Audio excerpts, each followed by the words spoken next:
Selama bertahun-tahun dia bersembunyi di istana, menyelinap di lorong Kremlin, dan meringkuk di bunker rahasia. Sering tersembunyi dan hanya muncul di depan umum dengan penjagaan ketat, Vladimir Putin berhasil melindungi diri dari dampak perang Ukraina pada negaranya. Namun, kini tidak lagi. Putin akhirnya merasakannya ketika Rusia mulai runtuh dari dalam dan ia tak berdaya menghentikannya. Putin merasakan ini karena perang yang ia mulai sangat menghantam Rusia di satu-satunya tempat yang ia pedulikan. Dompet. Menurut Euromaidan Press, pertumbuhan PDB Rusia hanya 1% di 2025. Bagi sebagian orang, itu mungkin terlihat baik-baik saja. PDB tetap tumbuh, bukan? Namun, 1% itu menyusul tahun 2024, di mana PDB Rusia tumbuh sebesar 4,3%, dan tahun 2023, di mana pertumbuhannya sebesar 4,1%. Dan yang membuat keadaan semakin buruk, Dana Moneter Internasional atau IMF telah memprediksi bahwa pertumbuhan PDB Rusia kemungkinan hanya akan mencapai 0,8% pada tahun 2026, yang sebenarnya merupakan penurunan dari perkiraan sebelumnya sebesar 1% pertumbuhan. Apa yang kita lihat di sini dalam angka-angka ini adalah ekonomi Rusia yang sedang stagnan dan akan segera runtuh. Lucunya, Putin berusaha mengabaikan situasi ini. Presiden Rusia menyatakan runtuhnya PDB tidak mengejutkan. Semua itu sengaja dilakukan dalam upaya menekan inflasi, kata Putin, yang merupakan klaim konyol dan akan kita bahas lebih dalam nanti di video ini. Putin tidak memberitahu siapapun bahwa masalah di hampir semua sektor ekonomi Rusia bersatu dan menyebabkan penurunan PDB. Dan dia tak bisa banyak berbuat kecuali menghentikan perang.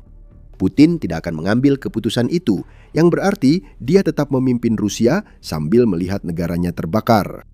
Banyak faktor memengaruhi situasi Rusia saat ini, namun yang memukul telak Putin adalah krisis di seluruh sistem perbankan Rusia. Euromaidan Press menyebut Pusat Analisis Makroekonomi dan Peramalan Jangka Pendek, think tank Rusia yang terhubung ke Kremlin, merilis laporan suram untuk Putin pada Januari.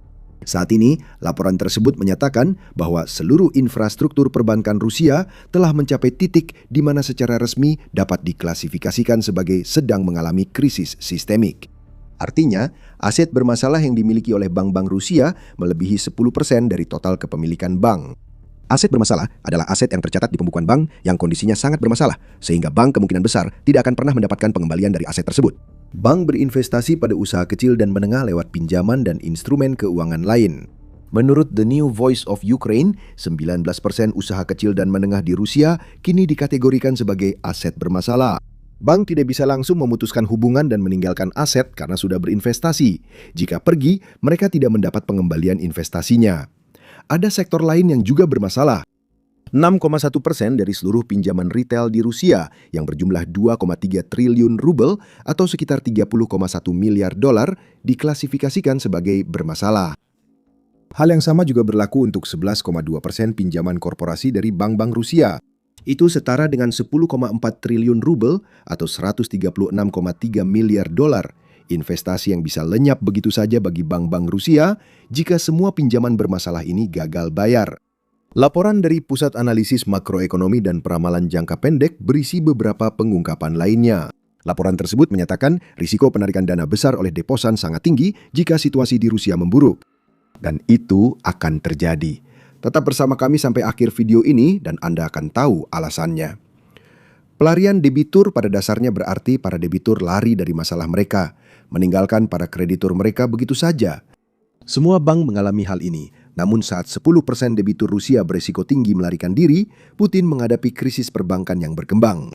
Laporan yang sama juga mengatakan bahwa kemungkinan Rusia mengalami resesi pada Juli 2026 sangat tinggi. Resesi berarti pertumbuhan PDB negatif. Bahkan lembaga pemikir ekonomi Rusia terkenal yang dekat dengan Kremlin pun tidak yakin pertumbuhan 0,8% di 2026 bisa terjadi. Putin sedang berusaha memutarbalikkan semua ini begitu cepat, sampai-sampai dia akan membuat dirinya sendiri sakit. Presiden Rusia mengklaim bahwa jenis-jenis masalah ekonomi seperti ini adalah rekayasa sebagai cara bagi Rusia untuk mengekang inflasi yang merajalela. Dia menyebut inflasi turun ke 5,6% pada akhir 2025, jauh lebih rendah dari puncak 10,3% yang dilaporkan Trading Economics dialami Rusia pada Maret tahun itu. Namun seperti yang disoroti oleh Institut Studi Perang atau ISW, tingkat inflasi Rusia kembali naik menjadi 6,4% secara tahunan pada Januari 2026. Putin kembali menyatakan semuanya sudah diperkirakan. Kenaikan PPN Rusia dari 20% menjadi 22% kali ini yang disalahkan, dan inflasi yang terjadi setelahnya hanyalah gangguan jangka pendek yang akan segera diperbaiki.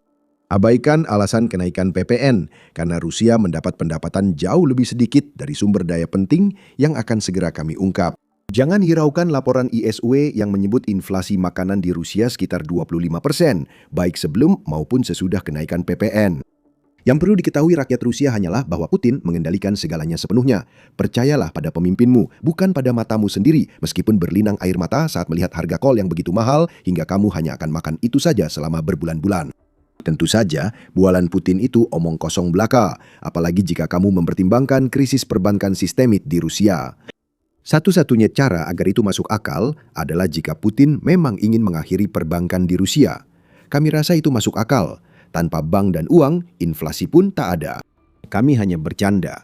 Namun sulit mempercayai klaim Putin sengaja merekayasa runtuhnya PDB Rusia karena banyak faktor di luar kendalinya yang menyebabkan ini dan akan terus memburuk. Salah satu faktor utama dalam ekonomi Rusia seperti biasa adalah minyak. Tebak apa? Rekor penjualan Rusia kembali pecah, tapi kali ini sangat buruk. Pada 4 Februari, media United 24 melaporkan bahwa pendapatan pajak minyak dan gas Rusia anjlok hingga 50% pada Januari 2026 dibandingkan dengan bulan yang sama di tahun 2025. Rusia masih mendapat 5,1 miliar dolar dari pajak minyak dan gas, jadi uangnya belum benar-benar habis. Namun, 5,1 miliar dolar itu adalah pendapatan terendah yang diperoleh Rusia dari minyak dan gasnya dalam satu bulan sejak Juli 2020, yang merupakan puncak pandemi COVID-19. Sedangkan untuk rekor terendah, 5,1 miliar dolar, itu juga hanya setara dengan 2% dari PDB Rusia. Itu adalah rekor terendah selama masa kepresidenan Putin, yang berarti pajak minyak dan gas selalu menyumbang lebih dari 2% PDB Rusia sebelumnya. Media United 24 lalu memaparkan angka cepat yang menunjukkan parahnya situasi Rusia di industri ini. Pajak utama ekstraksi mineral NDP telah turun hampir 60% dibandingkan Januari 2025, sementara bea ekspor turun sebesar 44%. Harga minyak Ural Rusia turun jadi $39 per barel pada Desember dan $40 pada Januari, jauh di bawah asumsi anggaran $59 menurut media. Rusia juga menjual minyak mentah Ural dengan diskon $27 dibandingkan minyak mentah Brent dan sedang bersiap untuk mengirim sekitar 30% lebih sedikit minyak ke India pada tahun 2026 karena India menghadapi masalah sanksi terkait pembelian minyak Rusia. Ini adalah runtuhnya sebuah industri yang sedang kita saksikan secara langsung. Ini penting karena Rusia tak bisa bertahan tanpa pendapatan minyak dan gas, juga perang Putin di Ukraina. Rusia sangat bergantung pada pendapatan dari sumber daya ini karena beberapa alasan. Menurut Badan Energi Internasional, pendapatan pajak minyak dan gas menyumbang 45% anggaran federal Rusia pada 2021, setahun sebelum Putin menyerang Ukraina. Oxford Institute for Energy Studies menyebut persentase ini memang cukup khas. Mereka menyatakan industri minyak dan gas Rusia biasanya menyumbang 30 hingga 50% anggaran federal. Jika penjualan minyak dan gas turun, pemasukan ke anggaran federal yang dibutuhkan Putin untuk perang ikut berkurang. Momennya tidak bisa lebih buruk lagi bagi Putin. Penurunan pendapatan ini membuat keuangan Rusia genting dan jadi alasan Putin menaikkan tarif PPN yang kini dia klaim menyebabkan inflasi, sehingga anggaran Rusia juga dianggap tidak sehat.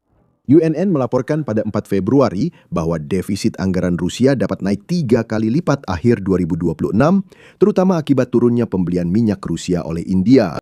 Seorang sumber yang tidak disebutkan namanya dan diduga dekat dengan Kremlin menyebutkan bahwa Rusia mungkin akan menghasilkan pendapatan dari minyak dan gas 18% lebih rendah dari yang diperkirakan pemerintah, sehingga menyebabkan defisit antara 3,5% hingga 4,4% dari PDB. Ingatlah bahwa pendapatan energi pada bulan Januari mencapai 2% dari PDB.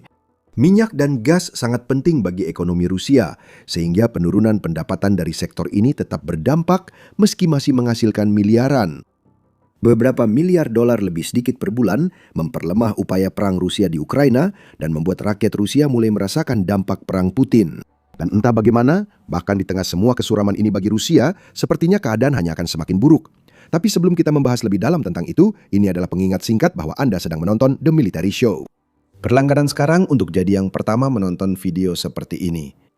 Kita telah membahas pemangkasan proyeksi pertumbuhan PDB Rusia oleh IMF. Foundation for Defense of Democracies menyatakan penurunan pertumbuhan PDB sangat terkait sanksi Amerika Serikat dan Putin akan menghadapi lebih banyak kesulitan di bidang itu segera. Namun sebelum membahas itu, ada banyak tanda bahwa Rusia baru memasuki fase buruk dari situasi yang makin memburuk. Ambil industri Rusia sebagai contoh. Terjebak adalah kata yang digunakan oleh Euromaidan Press untuk menggambarkan kapasitas produksi Rusia, dan itu memang sangat tepat. Apa yang tampaknya tidak pernah diprediksi oleh Putin ketika ia mengubah ekonomi Rusia menjadi sangat bergantung pada sektor pertahanan yang sedang booming adalah bahwa lonjakan di sektor pertahanan justru menyebabkan penurunan di hampir semua sektor lainnya. Satu sektor itu menyerap begitu banyak tenaga kerja Rusia hingga melumpuhkan industri yang tidak langsung terkait dengan upaya Putin menghancurkan Ukraina. Direktur NPN Holdings, perusahaan manufaktur Rusia, mengatakan kepada radio regional Paskov bahwa menghidupkan kembali industri Rusia kini tampak mustahil. Tidak ada pasar, tidak ada kredit, tidak ada kemampuan untuk membeli peralatan berteknologi tinggi. Bahkan Tiongkok yang dikenal karena pencapaian industrinya tidak menjual perawatan kerja logam ke kami, kata Igor Savitsky, karena sanksi. Savitsky benar tentang kondisi manufaktur Rusia. Tiongkok dan sanksi semuanya berkontribusi pada masa suram bagi aktivitas manufaktur Rusia. Pada 29 Desember, Moscow Times melaporkan bahwa aktivitas manufaktur Rusia telah menurun selama 7 bulan berturut-turut. Buktinya berasal dari Indeks Manajer Pembelian atau PMI milik S dan P Global. Dalam skala PMI, nilai di atas 50 menandakan sektor tunggu. Manufaktur Rusia berada di angka 48,3 pada skala PMI di bulan November dan turun lagi menjadi 48,1 di bulan Desember. Kedua bulan tersebut mengalami penurunan, tetapi penurunan di bulan Desember lebih besar dibandingkan dengan bulan November. Rusia masih harus menempuh jalan panjang sebelum industrinya yang terpuruk bisa mulai pulih. Penurunan penjualan secara menyeluruh terjadi karena turunnya kepercayaan konsumen dan daya beli. Kami yakin bahwa kenaikan PPN menjadi 22% juga tidak akan banyak membantu kedua masalah tersebut, meskipun Putin mengklaim bahwa apa yang kita lihat sekarang adalah bagian dari rencana besar. Perusahaan manufaktur menghadapi kenaikan biaya input. The Moscow Times melaporkan biaya Desember tertinggi sejak Maret. Biaya lebih tinggi diteruskan ke pelanggan lewat kenaikan harga. Sehingga angka inflasi yang diklaim Rusia patut diragukan. Ada beberapa kabar baik untuk Rusia di bidang ini. Menurut investing.com, pada bulan Januari PMI Rusia naik menjadi 49,4 yang merupakan angka tertinggi dalam 8 bulan terakhir. Sektor manufaktur masih turun, namun penurunannya lebih lambat di Januari. Apakah Rusia sedang stagnan atau hanya menikmati jeda sebelum badai PMI berikutnya? Masih perlu dilihat. Berbicara tentang investasi, saat ini juga tidak banyak investasi yang terjadi di Rusia. Itu menurut Wakil Perdana Menteri Rusia sendiri, Alexander Novak, yang mengatakan dalam percakapan dengan Senator Rusia bahwa investasi ke dalam ekonomi Rusia cenderung menuju 0% pada akhir tahun 2025. Investasi hanya naik 0,5% dalam 9 bulan pertama 2025 tahun ini, kemungkinan stagnan atau sedikit naik, menurut laporan Moscow Times yang mengutip Novak. Ini salah satu kasus di mana kenyataan membuktikan prediksi Rusia salah. Pada September 2025, Kementerian Pembangunan Ekonomi Rusia memproyeksikan pertumbuhan investasi sebesar 1,7% hingga akhir tahun 2025. Namun pada kuartal ketiga tahun yang sama, Badan Rosstat Rusia mencatat penurunan investasi pertama yang terjadi di Rusia dalam 5 tahun terakhir. Secara khusus, penurunan sebesar 3,1% pada kuartal ketiga tahun 2025 menunjukkan kemana arah angin bertiup bagi Rusia di bidang investasi. Artinya bagi Rusia adalah perusahaan-perusahaannya tidak berinvestasi di sektor-sektor yang menjadi penopang utama jalannya Rusia. The Moscow Times mengatakan bahwa Pusat Pengembangan HSE Rusia telah mencatat penurunan investasi di sektor transportasi, konstruksi, minyak, gas, dan batu bara. Satu-satunya sektor yang masih cukup kuat dalam hal investasi adalah kompleks industri militer dan substitusi impor, yang tampaknya merupakan sektor yang berusaha menggantikan semua produk yang tidak lagi bisa diimpor Rusia akibat sanksi. Tak perlu jadi jenius untuk tahu arti semua ini bagi masa depan Rusia. Investasi minim membuat infrastruktur rapuh. Itu berarti lebih sedikit orang yang dipekerjakan. pertumbuhan yang lebih rendah, dan pada dasarnya penerimaan umum terhadap gagasan bahwa keadaan tidak akan menjadi lebih baik bagi Rusia dalam waktu dekat. Mengapa berinvestasi di bisnis saat hampir semua sektor mengalami penurunan? Lebih baik menyimpan uangnya dan tentu saja menghindari menambah utang daripada membuang semuanya untuk mengejar keuntungan yang tampaknya tidak akan pernah datang. Seolah Vladimir Putin belum cukup merasakan semua ini, satu-satunya titik terang ekonomi Rusia justru berbalik merugikannya. Rubel Rusia terus menguat. Dalam setahun terakhir nilainya naik 25% terhadap dolar Amerika Serikat yang biasanya menguntungkan Rusia. Namun penguatan rubel justru menjadi masalah besar bagi Rusia ketika mereka mencoba menjual minyaknya. Seperti yang dicatat oleh Euromaidan Press, anggaran federal Rusia bergantung pada harga minyak dalam rubel yang mereka jual, bukan harga dalam dolar. Jadi ketika rubel menguat terhadap dolar, Rusia akhirnya mendapatkan lebih sedikit uang dari minyaknya. Euromaidan Press menjelaskan maknanya dengan kata sederhana. Moskow menganggarkan minyak mentah Ural seharga $59 per barel atau sekitar 5.400 rubel. Jika harga turun mendekati $50, Rusia rugi sekitar 1.000 rubel per barel yang dijual, berpotensi menyebabkan kekurangan 0,5-0,7% dari PDB menurut media tersebut. Itu kabar buruk bagi anggaran, dan yang lebih parah lagi, itu juga kabar buruk bagi perusahaan-perusahaan Rusia. Anggaran federal didasarkan pada harga dalam rubel, sehingga mata uang yang lebih kuat jadi masalah, sementara perusahaan minyak, gas, dan logam Rusia menghadapi masalah lebih kompleks. Mereka biasanya berpenghasilan dolar, nilainya turun dalam rubel, dan membayar biaya dalam rubel, sehingga saat rubel menguat terhadap dolar, mereka harus membayar lebih banyak. Bahkan ketika Rusia melakukan sesuatu dengan benar, semuanya tetap berjalan sangat buruk. Ini membawa kita kembali pada topik yang sering kita bahas, yaitu sanksi. Sanksi-sanksi itu sudah menambah tekanan pada ekonomi Rusia yang sedang goyah, dan seperti halnya ekonomi secara keseluruhan, situasinya akan semakin memburuk. Karena Vladimir Putin tidak akan mengubah sikap soal perang, kesepakatan damai belum akan terjadi dalam waktu dekat. Uni Eropa dan Amerika Serikat pun menyiapkan sanksi yang bisa membuat ekonomi Rusia jatuh. Menurut Kyiv Post, Uni Eropa telah merampungkan paket sanksi lain yang sudah siap diberlakukan. Dalam langkah yang terkesan agak seremonial, Uni Eropa tampaknya berencana memberlakukan sanksi-sanksi tersebut terhadap Rusia pada peringatan 4 tahun invasi Vladimir Putin ke Ukraina. Kita tidak tahu banyak tentang sanksi-sanksi ini, selain bahwa sanksi tersebut sekali lagi akan menargetkan armada kapal tanker bayangan yang telah menjaga pendapatan minyak Rusia tetap mengalir.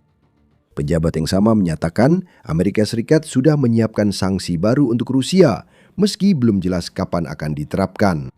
Pemerintahan Trump kemungkinan menunggu waktu yang tepat untuk menjatuhkan sanksi sebagai hukuman atas kegagalan Putin memenuhi keinginan Amerika Serikat, seperti yang pernah dilakukan Donald Trump sebelumnya. Belum ada tanggal pasti, tapi jika Putin kembali gagal memenuhi klaimnya soal perdamaian di Ukraina, misalnya dengan meluncurkan rudal, drone, dan bom usai pembicaraan damai, kemungkinan besar sanksi dari Amerika Serikat akan segera diberlakukan. Putin tidak berdaya untuk menghentikan semua ini. Sebenarnya, Putin memang punya kekuatan untuk menarik Rusia mundur dari jurang. Tetapi satu-satunya cara untuk melakukan itu adalah mengakhiri perang Ukraina dengan syarat-syarat yang tidak sepenuhnya memenuhi keinginan Putin. Presiden Rusia tidak akan menerima hal itu, jadi perang akan terus berkecamuk. Dan selama itu masih terjadi, ekonomi Rusia akan terus mengalami kemunduran menuju kehancuran. Uang adalah bahan bakar utama mesin pembantaian Rusia. Satu-satunya alasan Putin dan kroninya di Kremlin bisa memperpanjang perang Ukraina. Sekarang situasinya berubah, bukan hanya karena uang menipis. Ukraina menemukan cara agar uang Rusia sendiri membayar kerusakan akibat perang ini. Ini uang yang tak akan bisa didapatkan kembali oleh Putin. Ada dua masalah besar yang menghantam Putin secara bersamaan. Satu terkait dengan aset Rusia yang dibekukan, dan yang lainnya adalah sebuah gelembung kecil yang bisa menghancurkan Rusia jika sampai pecah. Kita akan bahas gelembung itu nanti. Pertama, aset Rusia yang dibekukan penting untuk diperhatikan, terutama soal hilangnya kendali Rusia atas aset tersebut. Ini ringkasan ceritanya. Miliar-miliar dolar Rusia yang dibekukan sekarang digunakan untuk mendanai Ukraina, dan Ukraina tidak perlu membayar kembali $1 pun dari uang yang digunakannya. Inti dari cerita ini adalah 210 miliar euro atau sekitar 247 miliar dolar yang dimiliki oleh Uni Eropa atau UE. Menurut Euromaidan Press, mekanisme pinjaman UE memberikan Ukraina sedikit ruang bernapas finansial saat mempertahankan diri dari invasi Putin.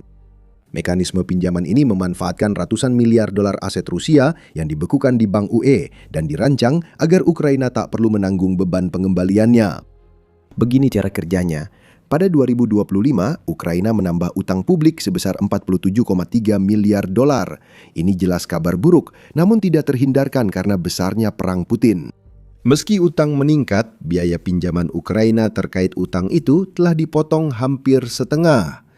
Alasan utamanya adalah uang yang telah tiba di Ukraina berkat negara-negara kelompok 7 atau G7 yang didukung oleh aset Bank Sentral Rusia yang dibekukan. Dari 47,3 miliar dolar utang tambahan, pinjaman era yang diberikan kepada Ukraina oleh negara-negara G7 mencapai 37,9 miliar dolar. Dan disinilah letak keuntungannya bagi Ukraina. Menurut Euromaidan Press, pinjaman era yang diterima Ukraina memiliki masa tenggang 11-12 tahun tanpa kewajiban pembayaran kembali. Setelah masa tenggang berakhir, pembayaran dimulai.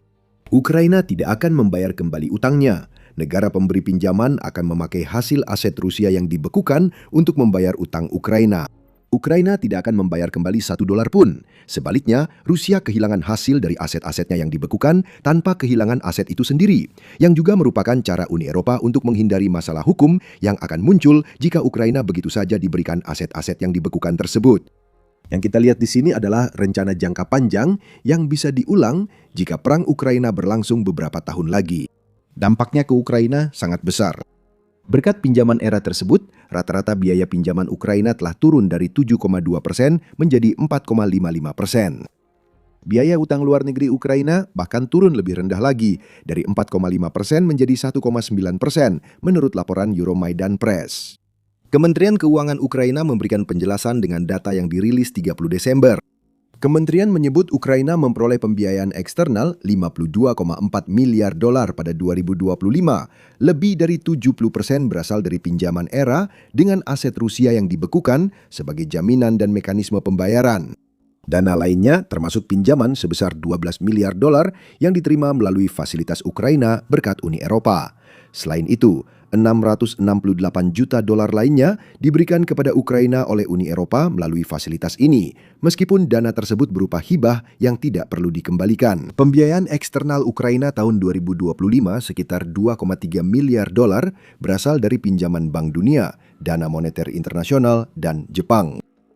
Segalanya jadi rumit, jadi mari kembali ke inti. Ukraina menerima hampir 38 miliar dolar pinjaman era tanpa harus membayar kembali karena Rusia yang menanggungnya.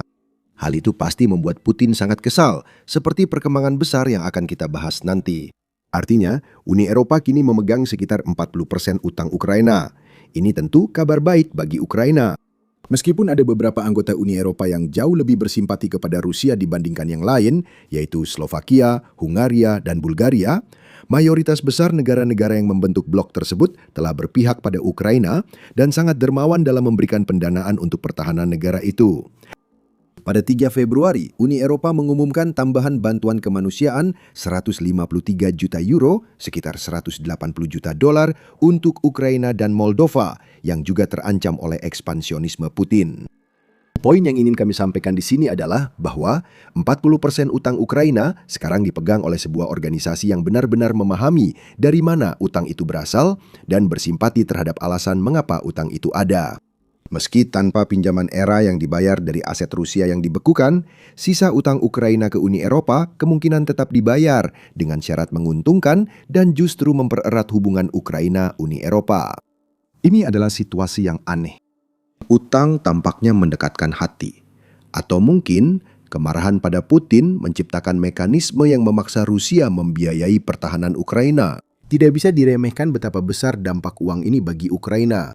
Menurut Dewan Eropa untuk Hubungan Luar Negeri ECFR, Dana Moneter Internasional memproyeksikan Ukraina akan kehabisan dana pertahanan pada musim semi 2026 yang bisa memaksa Ukraina menyerah pada tuntutan maksimalis Putin. Itu tidak akan terjadi. Era telah menjamin hal tersebut. Uni Eropa juga telah menunjukkan dukungannya terhadap Ukraina dengan menggunakan kekuatan darurat yang diberikan berdasarkan pasal 122 dari Perjanjian tentang Fungsi Uni Eropa atau TFEU. yang memungkinkan langkah-langkah seperti pinjaman ini diadopsi hanya dengan dukungan mayoritas berkualifikasi dari negara-negara anggota, yang menurut ECFR berarti 15 negara yang mewakili 65% dari populasi Uni Eropa. Singkatnya, harus ada perubahan besar di Uni Eropa agar pinjaman itu bisa dibatalkan. Veto dari beberapa anggota saja tidak akan cukup lagi. Uni Eropa juga sedang merancang mekanisme baru yang dapat membantu Ukraina di masa depan. Misalnya, pada 30 Januari muncul kabar bahwa dana krisis Eropa yang diusulkan sebesar 514 miliar dolar bisa digunakan oleh Uni Eropa untuk meminjamkan uang kepada negara-negara. Untuk tujuan pertahanan, kemungkinan besar pinjaman ini tidak akan beroperasi dengan cara yang sama seperti pinjaman era. Artinya, pinjaman tersebut harus dilunasi. Namun, jika untuk kepentingan Eropa, terutama bila Ukraina jadi anggota Uni Eropa, seperti yang dikatakan Presiden Volodymyr Zelensky paling cepat 2027, dana besar itu dapat membantu Ukraina bertahan lebih lama setelah pinjaman era habis. Ukraina juga memiliki sedikit kelonggaran dalam arti bahwa pinjaman era yang telah diterimanya akan membantu negara tersebut mengatasi krisis demografi yang muncul sejak Rusia menginvasi. Seperti yang disoroti oleh pers Euromaidan, populasi Ukraina di wilayah yang masih dikuasai oleh Ukraina telah turun dari 41 juta sebelum invasi menjadi 31 juta. Dari kekurangan 10 juta itu, 2,4 juta di wilayah pendudukan dan 6,7 juta adalah pengungsi di luar negeri. Tambahkan puluhan ribu tentara yang tewas dalam perang, dan Anda akan mendapatkan masalah kemanusiaan sekaligus ekonomi. Di sisi terakhir, sebuah negara yang kehilangan 10 juta orang dalam 4 tahun adalah negara yang secara alami akan mengalami kekurangan tenaga kerja. Dengan tenaga kerja yang lebih sedikit, peluang pendapatan untuk mendanai pertahanan menurun, menjadi salah satu faktor penyebab utang Ukraina melonjak begitu tinggi. Pinjaman yang dibayar dengan uang Rusia tidak akan menyelesaikan masalah populasi ini. Pinjaman itu memberi Ukraina waktu lebih banyak. Gelembung yang disebutkan di awal video bisa pecah kapan saja, membuat Rusia mungkin kehabisan waktu lebih cepat dari Ukraina. Sayangnya, masih ada satu hal yang menahan semua kabar positif ini. Berapapun besar pinjaman era untuk Ukraina, meski memungkinkan negara itu melawan Rusia beberapa tahun lagi, Ukraina tetap belum aman. Tantangan demografi saat ini akan tetap besar setelah perang berakhir. Hal yang sama juga berlaku untuk utang Ukraina yang telah berada di kisaran 100% dari produk domestik bruto sejak Agustus 2025. Pinjaman era mencakup lebih dari 1/5 dari 184 miliar dolar utang Ukraina pada Agustus lalu, sehingga pembayaran tetap harus dilakukan dan kemungkinan besar akan berdampak pada Ukraina hingga bertahun-tahun setelah perang berakhir. Namun situasinya bisa lebih buruk. Alternatifnya, Ukraina kehabisan uang di musim semi dan berhenti ada dalam bentuk yang kita kenal sejak runtuhnya Uni Soviet. Itu membawa kita kembali ke gelembung tadi. Sebelum lanjut, Anda menonton The Military Show. Jika belum berlangganan, sekarang waktu yang tepat untuk melihat lebih banyak video seperti ini. Kini Ukraina dan Uni Eropa menemukan cara cerdik menguras uang Putin dan memaksa Rusia membiayai pertahanan yang ingin mereka hancurkan. Disitulah muncul gelembung itu. Gelembung emas yang menopang Rusia selama perang kini mungkin diambang pecah. Pada 3 Februari, editor bisnis International Telegraph, Ambrose Evans Pritchard, menulis bahwa Rusia kini berada dalam posisi menarik yang memiliki kemiripan dengan posisi Inggris pada tahap awal Perang Dunia Kedua. Agar bertahan dalam pertempuran, Inggris menjual cadangan emas dan mata uang asing ke Amerika Serikat lewat skema cash and carry. Rusia melakukan hal serupa sepanjang perang Ukraina, didukung lonjakan harga emas yang menambah lebih dari 200 miliar dolar ke kas perang Putin sejak menginvasi Ukraina. Putin sangat bergantung pada emas. Pada Desember 2024, Euronews melaporkan emas menjadi salah satu sumber daya strategis terpenting Rusia, terutama karena sanksi menghambat penjualan minyak dan gas. Pada saat itu, Rusia menempati peringkat kelima dalam daftar negara dengan cadangan emas terbesar dengan sekitar 2.571 ton pendek AS atau 2.333 ton metrik. Rusia telah berusaha untuk mengumpulkan lebih banyak cadangan emas sejak Putin melancarkan invasinya. Pada Februari, Telegraph melaporkan Rusia meningkatkan peran dalam perdagangan emas Afrika dengan mengirim tentara bayaran dan junta dukungan Kremlin untuk menguasai tambang emas di benua itu. Rusia menginginkan lebih banyak emas daripada yang sudah dimilikinya karena emas adalah produk yang sangat sulit untuk dikenai sanksi. Emas lebih mudah dipindahkan secara fisik daripada minyak, sehingga bisa diselundupkan tanpa terdeteksi jaringan keuangan biasa. Penjualan mata uang meninggalkan jejak dokumen, sedangkan penjualan emas secara diam-diam bisa tanpa bukti, kecuali pembeli punya emas lebih banyak. Itu pun dengan asumsi pembeli atau penjual transparan soal emas yang dimiliki. Putin ingin semua emas ini karena yakin bisa menjualnya. Tiongkok adalah yang utama di antara mereka, dengan Evans Pritchard mencatat bahwa Tiongkok telah membantu menjaga ekonomi perang Putin tetap bertahan dengan versinya sendiri dari sistem cash and carry yang semakin sering dilakukan dalam bentuk pengiriman langsung emas batangan dari brankas Bank Sentral Rusia. Tapi sekarang Rusia punya masalah, nilai emas sedang anjlok. Saat harga turun, miliaran dolar hilang dari kas Rusia dalam hitungan hari, meski cadangan emas mereka masih besar. Ketika nilai emas itu menurun, tidak banyak yang bisa dilakukan Putin tentang hal itu. Tahap awal dari apa yang bisa menjadi kejatuhan harga emas telah datang secara bertahap dan semuanya dimulai pada minggu yang dimulai tanggal 26 Januari. Pada Jumat akhir pekan itu, analis terkejut saat harga emas dan perak turun tajam. Perak turun hingga 30% dalam sehari, tapi yang lebih penting bagi Rusia, nilai emas anjlok sekitar 10%. Euronews memberikan beberapa angka lagi beserta konteksnya. Mereka menunjukkan bahwa nilai emas telah mencapai rekor tertinggi baru sebesar $5.600 per ons pada 29 Januari, hanya untuk jatuh ke sekitar $4.770 per ons keesokan harinya. Untuk memahami apa artinya ini, kita perlu melakukan beberapa perhitungan. Sebelumnya kita katakan bahwa Rusia memiliki sedikit lebih dari 2.500 ton pendek as serikat emas dalam cadangannya pada tahun 2024. Jika jumlahnya tetap, meski kemungkinan tidak karena Putin menjual emas Rusia untuk perang, kita bisa memperkirakan berapa banyak uang yang hilang dari Rusia dalam 24 jam. 1 ton pendek yang merupakan versi ton di ISRX setara dengan 29.166,7 ons troy yang merupakan satuan standar untuk emas. Kalikan 29.166,7 ons troy dengan $5.600 per ons, dan Anda akan mendapatkan sedikit lebih dari $163,33 juta per ton emas. Kalikan itu dengan sekitar 2.500 ton emas yang ada di cadangan Rusia pada tahun 2024, dan semuanya berjumlah sedikit lebih dari $408 miliar. Lalu kita lakukan hal yang sama untuk harga setelah penurunan. Itu menghasilkan harga $139,12 juta per ton emas yang jika dijumlahkan menjadi sekitar $347,8 miliar. Dengan kata lain, sekitar $60 miliar hilang dalam 24 jam. Ini adalah perkiraan berdasarkan cadangan emas Rusia sebelumnya.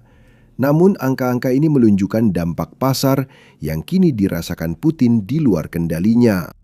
Pertanyaan sekarang sederhana. Apakah penurunan harga emas pada 30 Januari adalah koreksi besar pasar atau hanya tusukan kecil yang akan memecahkan gelembung emas? Harga masih sangat fluktuatif, seperti yang disampaikan Evans Pritchard dalam artikelnya untuk The Telegraph.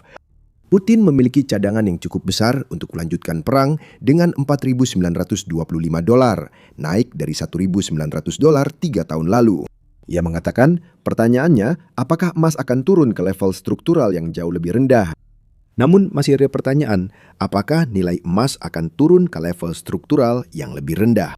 Evans Pritchard menunjukkan bahwa rally harga emas sejak 30 Januari belum tentu menandai awal rally besar yang akan mengembalikan harga emas ke posisi sebelumnya. Dia menyebut inflasi turun di barat serta kemunculan AI yang bersifat deflasi karena meningkatkan produktivitas. Harga emas kemungkinan bisa turun lagi, bahkan di bawah level saat mini crash dalam waktu dekat. Ada juga yang menganggap ini sekedar gangguan kecil. Forbes melaporkan JP Morgan menaikkan proyeksi harga emas akhir tahun menjadi $2.300 per ons, menyatakan kenaikan harga emas jangka panjang tidak berjalan linier. Saat ini, kita mencerna, mengatur ulang, dan mengulangi. Deutsche Bank memproyeksikan harga $6.000 per ons. Putin tentu berharap itu benar. Jika tidak, emas Rusia akan menjadi jauh kurang berharga. Jika gelembung emas pecah, Putin mungkin tak bisa mengandalkan Presiden Tiongkok Xi Jinping untuk menyelamatkannya. Tiongkok kemungkinan kini membeli banyak emas Rusia dengan pengiriman fisik besar yang baru dimulai. Bagi Xi, hubungan Tiongkok-Rusia adalah soal peluang bukan persahabatan, dan ia siap meninggalkan Putin demi peluang yang lebih baik. Evans Pritchard menyatakan, Tiongkok kini berupaya membangun kembali hubungan dengan kekuatan ekonomi utama Eropa setelah hampir 4 tahun mendukung Rusia secara tidak langsung.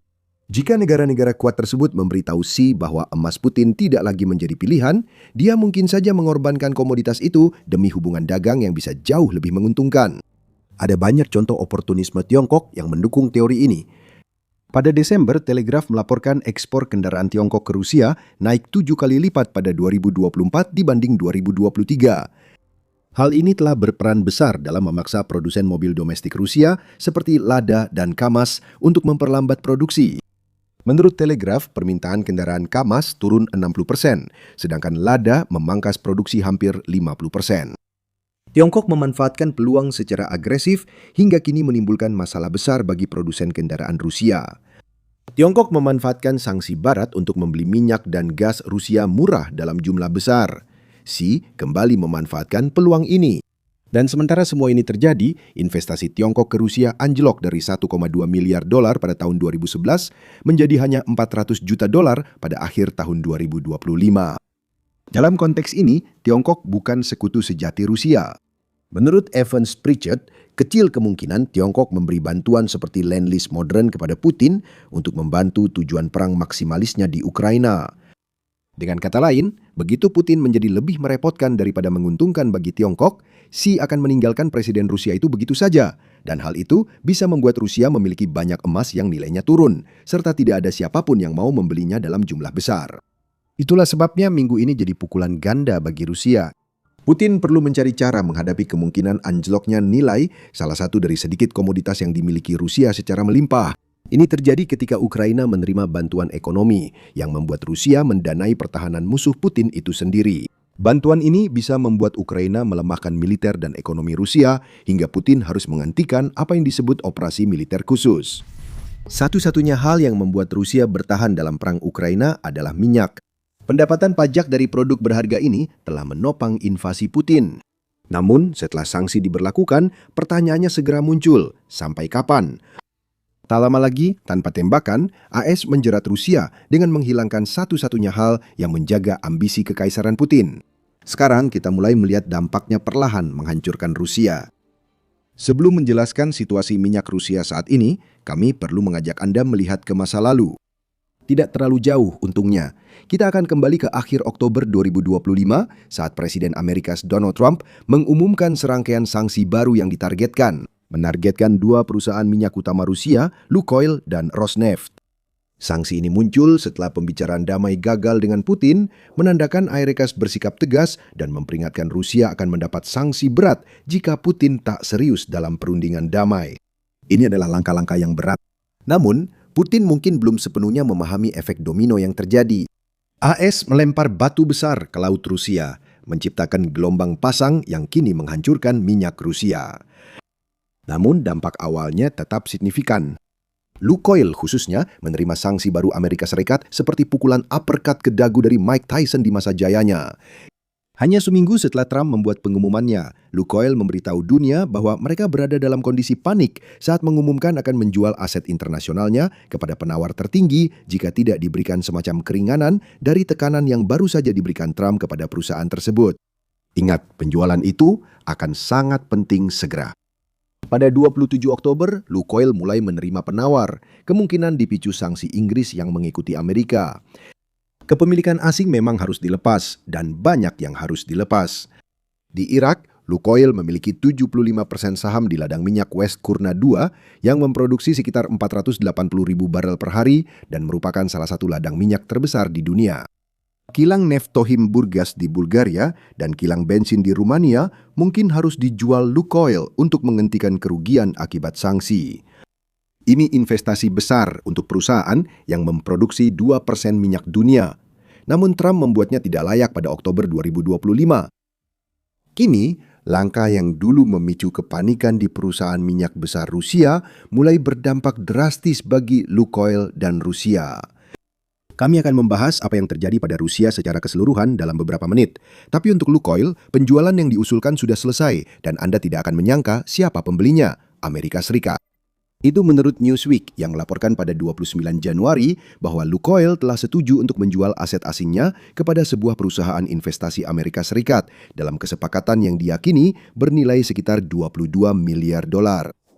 Ini bukan penjualan biasa. Lukoil melepas aset yang dulu menghasilkan pendapatan sebelum Trump mengambil keputusan besar soal sanksi. Bagi Putin, setiap rubel dari penjualan minyak oleh perusahaan Rusia adalah rubel yang bisa dia kenakan pajak untuk menjaga aliran uang ke kas perang Rusia.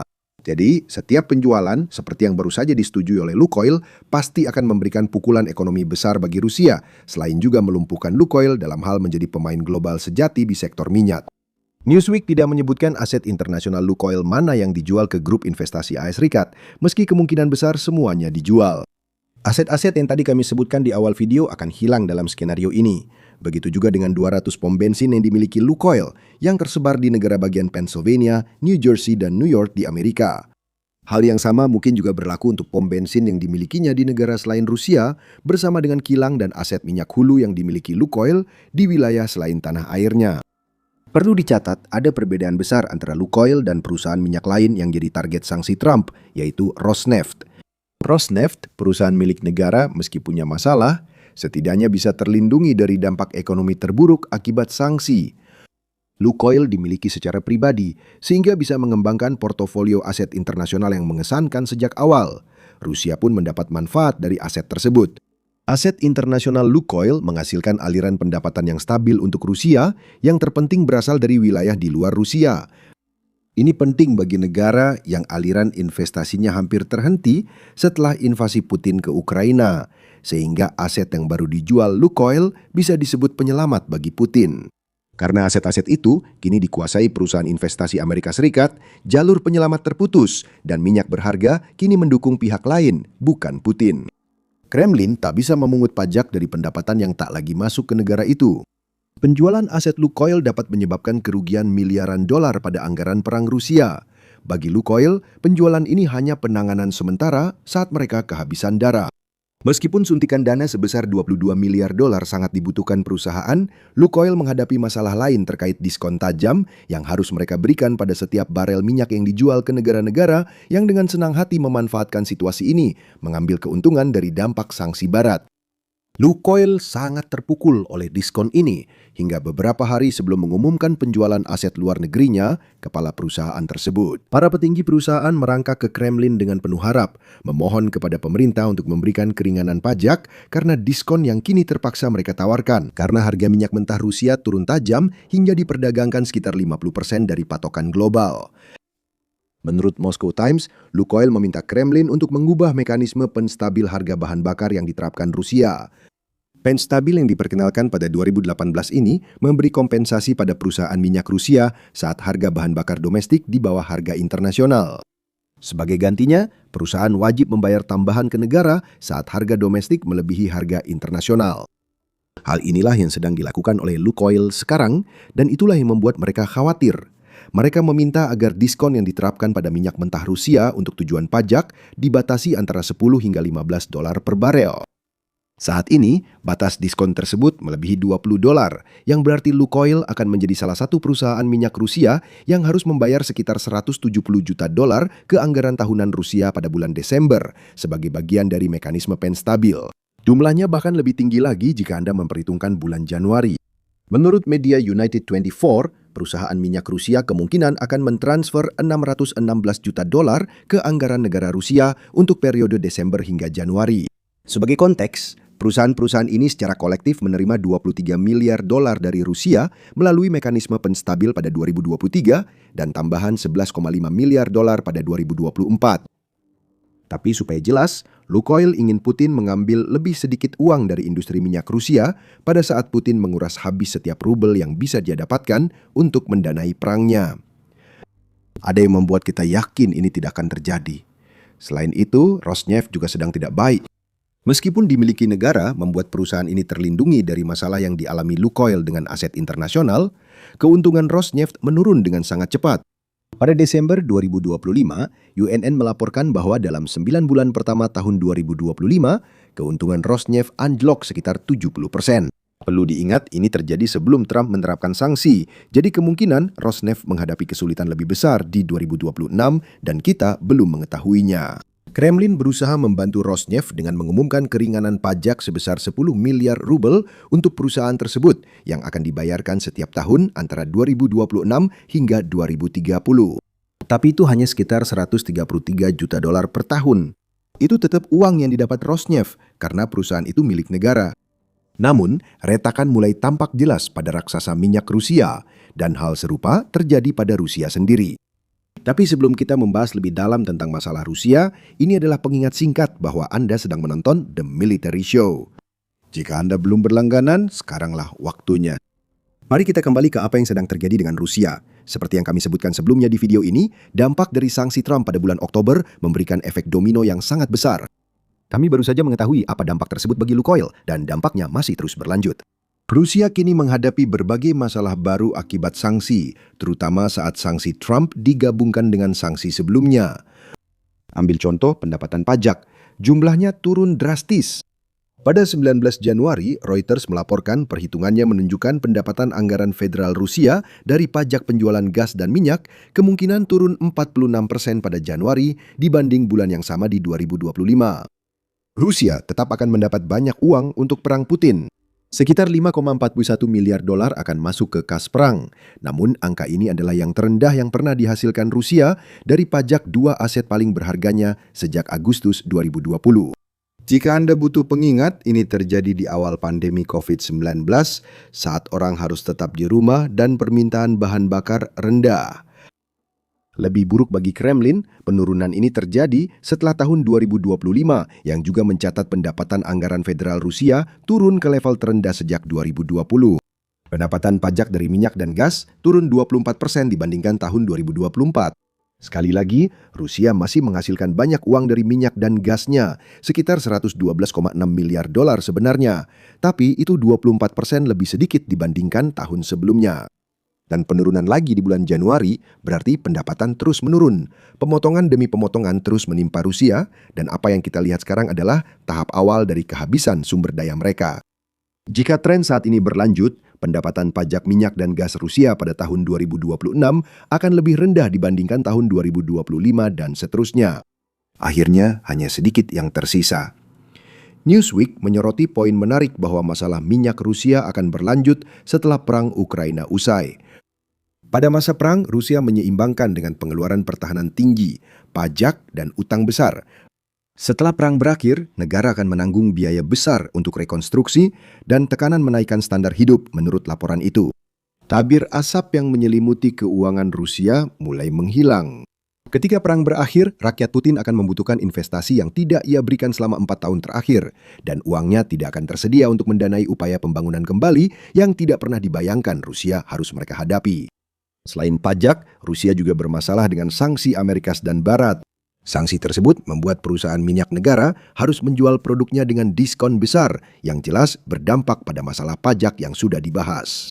Rusia mendapatkan pendapatan pajak yang lebih sedikit dari 1 barel minyak yang dijual seharga $80 dibandingkan dengan yang dijual seharga $50 misalnya. Saat ini, Putin pasti sangat menginginkan salah satu angka itu karena Rusia harus memberi diskon jauh lebih besar. Kilang minyak India yang masih beli dari Rusia meraih untung besar. Menurut artikel United 24 Media tanggal 29 Januari, Rusia terpaksa menjual minyak ke India seharga $22 per barel karena khawatir sanksi Amerika Serikat.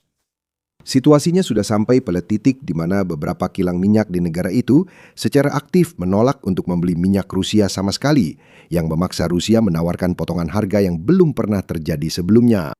Terakhir kali harga rata-rata minyak per barel turun ke level itu terjadi saat pandemi COVID-19. Macro Trends melaporkan pada April 2020, harga rata-rata turun ke $19.23 per barel dari sebelumnya kisaran $40 hingga $50. Tapi itu situasi yang sangat ekstrim.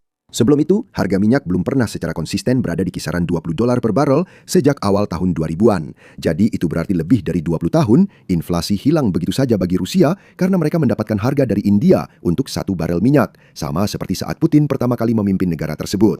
Financial Times menyebut harga $22 membuat Rusia nyaris tak mendapat untung dari setiap barel yang dijual terkait masalah pajak. Apa yang bisa dipajaki jika tak ada uang dihasilkan? Seperti yang dikatakan oleh seorang mantan eksekutif senior di bidang energi kepada Financial Times, jika mereka, Amerika Serikat, semakin meningkatkan sanksi, satu-satunya cara kami bisa menjual minyak hanyalah melalui pipa. Kita tahu Putin ingin Rusia seperti dulu, tapi mungkin ini sudah berlebihan. Ketika Trump memberlakukan sanksi Amerika Serikat pada Lukoil dan Rosneft, masalah India mulai muncul bagi Rusia sekitar sebulan setelahnya. Pada November, Reliance Industries, salah satu konglomerat terbesar India, mengumumkan telah menghentikan impor minyak mentah Rusia untuk unit penyulingan ekspor di Gujarat. Transisi ini selesai lebih cepat dari jadwal untuk memastikan kepatuhan pada pembatasan impor produk per 21 Januari 2026, kata Reliance Industries dalam siaran pers, yang pada dasarnya berarti Amerika Serikat memaksa kami melakukannya. Reliance kembali memangkas impor seperti dilaporkan oilprice.com pada 29 Januari. Perusahaan telah menghentikan semua pembelian minyak Rusia yang terkena sanksi, sehingga hanya sedikit perusahaan Rusia yang bisa menjual ke Reliance. Reliance hanya akan membeli minyak mentah Rusia dalam jumlah terbatas dengan harga yang dibatasi, sehingga bisa menyebabkan diskon seperti yang disebut media United 24. Untuk menambah luka tersebut, Menteri Perminyakan India Hadith Puri mengumumkan pada bulan Januari bahwa impor minyak India dari Rusia telah turun menjadi 1,3 juta barel per hari dari sebelumnya 1,8 juta barel. Meski harga diskon, tetap ada pembelian harian 11 juta dolar yang hilang, setara lebih dari 4 miliar dolar pendapatan tahunan yang tidak dapat dipajaki Putin. Semua ini berkat sanksi Amerika Serikat. Dan tampaknya situasinya hanya akan semakin buruk bagi Rusia, terutama jika rancangan undang-undang sanksi sekunder Amerika Serikat yang baru, yang mengusulkan tarif 500% terhadap negara manapun yang membeli minyak Rusia, disahkan menjadi undang-undang. Minyak Rusia yang tak terkena sanksi juga tidak memberi Putin banyak uang untuk perang di Ukraina. Menurut media United 24, harga ekspor rata-rata untuk 1 barel minyak mentah Ural, yang merupakan jenis minyak mentah yang paling banyak dijual Rusia, turun hingga serendah $39 per barel pada bulan Desember. Kami beri 3 tebakan tentang apa yang akan kami katakan berikutnya. Itu harga terendah sejak pandemi COVID-19. Sekarang, kondisi normal versi Rusia adalah menempatkan diri seperti saat penyakit tak dikenal membuat semua negara panik. Kepemimpinan Putin menyebabkan ini, dan situasinya akan makin buruk. Pada Januari, harga rata-rata minyak mentah Ural turun hingga $34 per barel. Meski pulih di akhir bulan, kisaran $36–38 per barel saat ini tetap lebih rendah dari Desember. Tahun 2025 memperlihatkan situasi minyak Rusia makin memburuk. Financial Times melaporkan diskon minyak mentah Ural sebesar $24 per barel pada November, menunjukkan selisih harga jual antara Ural dan Brent. Sanksi membuat diskon seperti itu tak terhindarkan. Pada tahun 2024 dan 2023, diskonnya hanya $15. Jadi tekanan sanksi jelas telah memberikan efek, dan itu akan terus berlanjut. Ironisnya, satu aspek ekonomi Rusia yang makin kuat justru memperburuk masalah minyak ini. Saat ini, nilai rubel 17% lebih tinggi dari kurs 92 rubel per $1 Amerika Serikat yang diasumsikan Rusia untuk anggaran nasionalnya.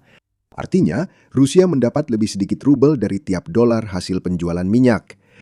Financial Times menjelaskan, penyimpangan harga Ural rata-rata $10 dari asumsi anggaran dapat mengurangi pendapatan 1,5 hingga 1,8 triliun rubel, tulis analis Alfa Bank, pemberi pinjaman swasta terbesar di Rusia. 1,8 triliun rubel atau sekitar 23,9 miliar dolar merupakan tambahan uang yang tak bisa dipajaki Putin. Kami sudah menyajikan banyak data di video ini, namun masih ada beberapa lagi yang menyoroti parahnya situasi minyak Rusia. Selain masalah perusahaan minyak menjual aset, minyak didiskon besar, dan rubel kuat yang menyulitkan Putin, ada juga isu produksi. Seperti yang dilaporkan oleh media United 24 pada 23 Januari, produksi minyak Rusia mencapai 512 juta ton yang menandai penurunan selama 4 tahun berturut-turut. Pada tahun 2024, Rusia memproduksi 516 juta ton minyak. Jumlahnya adalah 530 juta ton dan pada tahun 2022 sebesar 535 juta ton. Produksi minyak Rusia belum pernah serendah tahun 2025 sejak tahun 2009. Jadi, apa yang kita lihat? Jawabannya, sektor minyak Rusia menuju krisis. Semua yang kita bahas, dari penjualan aset ke AS Serikat hingga turunnya produksi minyak Rusia, intinya satu bagi Putin. Pendapatan minyak Kremlin jadi lebih sedikit untuk dipajaki. Titik lemah Putin telah ditemukan, atau mungkin lebih tepatnya, titik lemah itu memang sudah diketahui sejak lama. Hanya saja sekarang, Amerika Serikat terus menusukkan pisau ke titik yang tepat dengan setiap sanksi yang diterapkannya. Industri minyak Rusia tidak akan runtuh hari ini, Industri itu memang tidak akan runtuh besok, tapi semua luka ini lama-lama akan memakan korban dan Putin akan berakhir dengan sisa-sisa ekonomi compang-camping yang ia jagal hanya untuk gagal mengalahkan Ukraina. Ekonomi Rusia selalu terasa seperti naik roller coaster. Periode penurunan yang panjang diikuti oleh periode pertumbuhan, lalu naik turun, sampai tidak ada yang benar-benar tahu apa yang sedang terjadi. Namun kini kehancuran sesungguhnya datang, sebab Rusia terhuyung seperti pria tua yang kesulitan bernapas. Setiap tarikan napas itu bisa saja menjadi yang terakhir. Penghinaan Vladimir Putin sudah lengkap karena Rusia telah dipermalukan di panggung dunia. Ukraina berhasil melakukan hal mustahil dan ekonomi Rusia kini terdampak. Berita utama, untuk pertama kalinya sejak perang, ekonomi Ukraina diperkirakan tumbuh lebih cepat dari Rusia selama setahun penuh. Fakta ini berasal dari Euromaidan Press yang melaporkan World Economic Outlook dari IMF. Dokumen yang diterbitkan pada bulan Januari itu memberikan proyeksi produk domestik bruto atau PDB untuk negara-negara di seluruh dunia pada tahun 2026. Beberapa negara yang biasanya menduduki posisi teratas tetap berada di puncak daftar tersebut. PDB India diperkirakan akan tumbuh sebesar 6,2% tahun ini dan Tiongkok akan menikmati pertumbuhan sebesar 4,5% jika IMF benar. Namun berita sebenarnya datang dari Rusia dan Ukraina. PDB Ukraina diperkirakan akan tumbuh sebesar 2%, sedangkan Rusia hanya sebesar 0,8%. Perbedaannya 1,2%, namun sebenarnya lebih signifikan dari yang terlihat. Ukraina telah melakukan sesuatu yang seharusnya mustahil dengan melampaui pertumbuhan ekonomi Rusia pada saat seluruh negara sedang dihantam oleh perang yang dimulai oleh Putin. Itu seharusnya tidak terjadi. Rusia kini menempati posisi terbawah di antara ekonomi utama dunia, di bawah India, Tiongkok, Amerika Serikat, bahkan zona Euro yang sedang kesulitan. Meski ekonomi-ekonomi ini dan Ukraina menunjukkan hasil positif, Rusia justru makin mendekati stagnasi dan bisa menuju kehancuran. Semua tanda menunjukkan fondasi ekonomi Rusia mulai runtuh, dan tanda-tanda ini akan dijelaskan di video ini. Bagi Ukraina, kabar mereka melampaui Rusia terasa manis sekaligus pahit. Alasannya dijelaskan oleh saluran YouTube Combat Veteran News. Sekarang, agar jelas, jika Anda adalah negara dengan ekonomi berkembang seperti Ukraina, dan itu adalah ekonomi berpenghasilan menengah, maka 2% sebenarnya cukup berat. Biasanya Anda ingin melihat ekonomi-ekonomi itu saat sedang damai. Dan dengan mitra dagang yang kuat dan lebih besar, Anda umumnya melihat mereka tumbuh 4, 5, bahkan kadang-kadang 6% per tahun, kata saluran tersebut. Daftar ekonomi dengan pertumbuhan tercepat dunia versi Focus Economics Desember 2025 telah menunjukkan kepada kita. Negara seperti Guyana mencapai pertumbuhan 22,4% berkat keberuntungan minyak, dan Ethiopia tumbuh sebesar 7,3%, sebagian karena dukungan dari mitra utama seperti IMF dan Bank Dunia.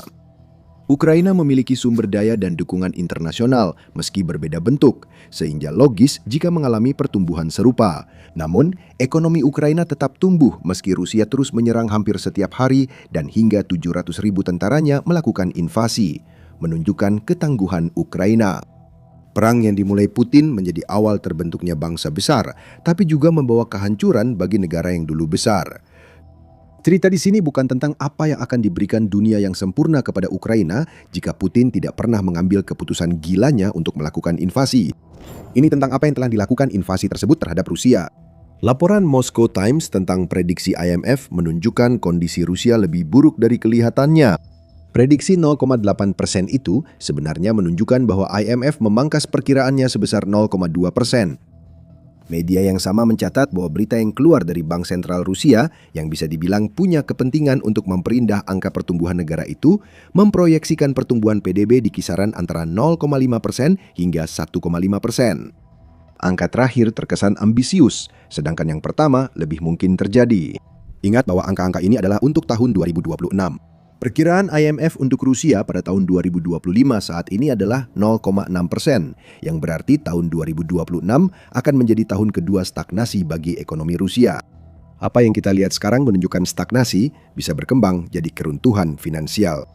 Tanda-tandanya sudah jelas, dan tidak ada satupun masalah yang akan Anda pelajari yang akan menjadi lebih baik selama Putin terus melanjutkan invasi yang sudah sangat merugikan negaranya. Dimulai dari hal-hal mendasar. Hampir tidak perlu dikatakan lagi bahwa cadangan perang Rusia semakin menipis secara berbahaya akibat tekanan yang diberikan perang Ukraina terhadap ekonomi negara tersebut. Ekonom Volodymyr Vlasyuk menegaskan pada Oktober lalu kepada Euromaidan Press bahwa Rusia mungkin hanya punya dana perang untuk 12 hingga 18 bulan sebelum kehabisan uang. Defisit anggaran Rusia naik 4 kali lipat karena pendapatan minyak turun hingga hanya 1/5 anggaran federal. Biasanya, pendapatan dari industri minyak dan gas Rusia menyumbang antara 30 hingga 50% dari anggaran tersebut, serta 20% dari seluruh PDB negara itu menurut Oxford Institute for Energy Studies. Lebih dari 100 miliar dolar juga telah ditarik dari dana kekayaan nasional Rusia pada bulan Oktober. Dana ini pada dasarnya adalah dana cadangan yang ada untuk membantu Rusia melewati keadaan darurat dan telah digunakan oleh Putin selama krisis yang ia ciptakan untuk negaranya. Pada bulan Oktober, dana sebesar 145 miliar dolar telah berkurang menjadi 40 miliar dolar. Semua ini adalah petunjuk awal bahwa proyeksi IMF menunjukkan dampak yang jauh lebih merugikan bagi Rusia daripada yang Putin ingin masyarakat percayai. Sekarang mari kita masuk ke inti sebenarnya dari apa yang terjadi pada ekonomi Rusia. Kita telah membahas minyak, namun menyebut pendapatan menurun secara samar tidak menggambarkan seluruh cerita. Euromaidan Press melaporkan prediksi IMF muncul bertepatan dengan Reuters yang mengungkapkan pendapatan minyak dan gas Rusia diperkirakan turun drastis sebesar 46% pada Januari dibanding bulan yang sama di 2025. Rusia tetap akan meraup miliaran dari minyak, sekitar 5,41 miliar dolar, namun itu merupakan angka terendah sejak Agustus 2020. Saat itu pandemi COVID melumpuhkan permintaan bahan bakar global. Rusia tampaknya kembali ke tingkat sebelumnya yang dulu hanya terjadi akibat virus global. Itu kehancuran yang anehnya mengesankan dengan cara yang menyimpang. Rusia juga tidak menikmati pendapatan minyak dan gas luar biasa pada 2025 yang bisa meringankan dampak ini. Melihat penurunan seperti yang diperkirakan pada bulan Januari adalah satu hal, jika sebelumnya didukung oleh penjualan yang kuat. Penurunan di bulan pertama tahun baru setelah rekor penurunan minyak dan gas tahun sebelumnya adalah hal yang berbeda. Seperti yang dilaporkan oleh Bloomberg pada 15 Januari, pendapatan minyak dan gas Rusia turun sebesar 24% pada tahun 2025 dibandingkan dengan tahun 2024. Sekali lagi mencatat titik terendah yang belum pernah terlihat dalam 5 tahun terakhir. Ini membuat Rusia kembali seperti saat pandemi COVID, tapi berlangsung setahun penuh. Mungkin Putin merindukan masa ketika jutaan orang Rusia mengenakan masker, bukan mati atau terluka di Ukraina. Tren penurunan sudah jelas, namun masalah minyak dan gas Rusia bisa berubah dari krisis jadi bencana jika tak ada harapan di masa depan. Masalah ini makin parah karena harga minyak mentah Ural lebih rendah dari Brent. Bentuk utama minyak mentah Rusia dijual dengan selisih antara 20 hingga 27 dolar lebih murah per barel dibandingkan Brent yang sudah pasti menyakitkan bagi Rusia. Namun, artinya bagi Rusia adalah kemungkinan besar pada tahun 2026 minyak mentahnya akan dijual seharga antara 40 hingga 45 dolar per barel. RI Rusia mengatakan bahwa sanksi, terutama yang dijatuhkan terhadap dua raksasa minyak Rusia, Rosneft dan Lukoil, menjelang akhir tahun 2025 telah memberikan dampaknya. Sanksi tersebut memaksa adanya diskon secara menyeluruh. Media juga menyebut perusahaan minyak Kuwait, Saudi, dan Irak membidik pemasok Rusia yang mapan, berupaya jadi penyedia pengganti jangka panjang. Di pasar yang telah mengimpor 144 miliar euro atau sekitar 168 miliar dolar minyak dari Rusia sejak perang dimulai. Combat Veteran News menyoroti Rusia harus menjual minyak dan gas karena investor tidak sedang berdatangan ke negara itu. Tidak ada yang meminjam atau membeli utang negara Rusia, kata saluran itu. Rusia pada dasarnya menjual energi, memungut pajak dari pendapatannya, lalu menggunakan pajak untuk membeli tentara dan senjata. Sistem mulai runtuh saat produk yang kamu jual tidak dibeli sebanyak yang dibutuhkan Putin. Ini membawa kita kembali ke topik yang sudah disebutkan, yaitu cadangan Rusia. Kondisi dana kekayaan nasional Rusia tampaknya sedikit membaik setelah turun ke 40 miliar dolar pada Oktober. Menurut Medusa, aset likuid dana tersebut sekarang sekitar 53,4 miliar dolar. Hei, itu setidaknya satu tanda pertumbuhan, bukan? Tentu. Namun, dana tersebut masih menyusut hingga tidak lagi cukup besar untuk menutupi defisit nasional Rusia. Bahkan, Medusa mengklaim bahwa ketergantungan Putin yang konsisten pada dana ini telah memperlebar defisit anggaran selain juga memicu inflasi. Bank Sentral Rusia tak bisa memangkas suku bunga sebanyak yang diinginkan. Suku bunga tinggi membuat bisnis di Rusia sulit membayar pinjaman. Ingat poin itu akan menjadi penting nanti. Dalam upaya putus asa untuk menutupi kekurangan pendapatan pajak dari minyak dan gas, Kremlin telah memutuskan untuk menaikkan tarif pajak pertambahan nilai Rusia atau PPN dari 20% menjadi 22%. Kenaikan ini diikuti penurunan ambang batas, sehingga makin banyak bisnis kecil yang terdampak kelompok PPN, serta kenaikan pajak perusahaan yang jadi pukulan berat bagi industri Rusia. Kremlin berharap langkah ini menambah pendapatan 21,8 miliar dolar, namun jumlah itu belum menutupi setengah defisit anggaran federal Rusia menurut Euromaidan Press. Menurut kami, setengah langkah sulit menghasilkan lebih dari setengah hasil. Kenaikan pajak ini pada akhirnya akan berdampak pada warga Rusia sehari-hari. Para pelaku usaha sudah mulai menaikkan harga-harga mereka, mungkin lebih karena kebutuhan daripada keinginan untuk menutupi pajak tambahan yang harus mereka bayar. Kenaikan ini sangat besar menurut laporan Moscow Times pada 20 Januari. Harga di layanan makanan, kebugaran, layanan kesehatan swasta dan pendidikan naik rata-rata 8 hingga 10%, sementara layanan TI dan digital menaikkan harga sebesar 5 hingga 7% menurut media tersebut. Kenaikan harga ini membebani masyarakat yang sudah menghadapi inflasi tinggi dan suku bunga yang menyulitkan pinjaman, ibarat sudah jatuh tertimpa tangga. Namun Putin tidak peduli, karena selama perang yang menelan korban hampir 1,23 juta orang Rusia dalam kurang dari 4 tahun, dia telah menunjukkan kurangnya kepedulian pada nyawa rakyatnya. Putin mungkin khawatir keterpurukan yang ia sebabkan di industri Rusia membuat banyak bisnis di ambang bangkrut. YouTuber Anna Danilchuk yang merupakan seorang dosen di Universitas Nasional Lesaya Ukrainka Volyn di Ukraina menyoroti masalah ini dalam sebuah video pada 17 Januari. Jumlah perusahaan yang mengalami gagal bayar pada tahun 2025 2 kali lebih banyak dibandingkan bahkan tahun 2022 yang merupakan angka yang sangat negatif, katanya menambahkan. Bisnis kecil dan menengah akan benar-benar lenyap karena kenaikan PPN. Selain itu, banyak orang Rusia yang dulu tidak membayar kini harus membayar karena ambang batas diturunkan. Dan kebangkrutan-kebangkrutan itu akan datang. Bukan hanya tarif PPN baru yang jadi masalah. Pada bulan November, Moscow Times melaporkan bahwa perusahaan-perusahaan di Rusia menghadapi beban utang yang memecahkan rekor akibat beberapa tahun harus menghadapi suku bunga yang sangat tinggi. Pembayaran utang telah menghabiskan 39% dari rata-rata laba perusahaan sebelum pajak dan bunga pada September 2025. Angka-angka ini juga bukan dari sumber barat. Media menyebut angka tersebut berasal dari Pusat Analisis Makroekonomi dan Peramalan Jangka Pendek yang terhubung langsung dengan Kremlin. Porsi pembayaran utang telah naik 3 kali lipat dalam 2 tahun terakhir hingga September 2025 dan 1,5 kali lipat dalam 9 bulan pertama tahun itu. Pusat tersebut menyatakan beban pembayaran bunga terhadap pendapatan perusahaan sangat tinggi dalam penilaian yang tenang atas situasi tersebut. Namun berteriak soal runtuhnya industri Rusia di lorong Kremlin bukanlah pilihan saat banyak jendela terbuka di sekitarnya. Lebih banyak peminjam, baik perusahaan maupun pengusaha perorangan, juga menunggak pembayaran mereka pada November 2025. Angka tersebut berada di 24,1% pada awal Oktober, yang merupakan peningkatan dari 17,9% peminjam yang menunggak pada awal tahun. Jika ada indikator ekonomi yang buruk, Rusia kemungkinan besar akan mengalaminya. Beban utang ini juga membuat perusahaan di Rusia kesulitan.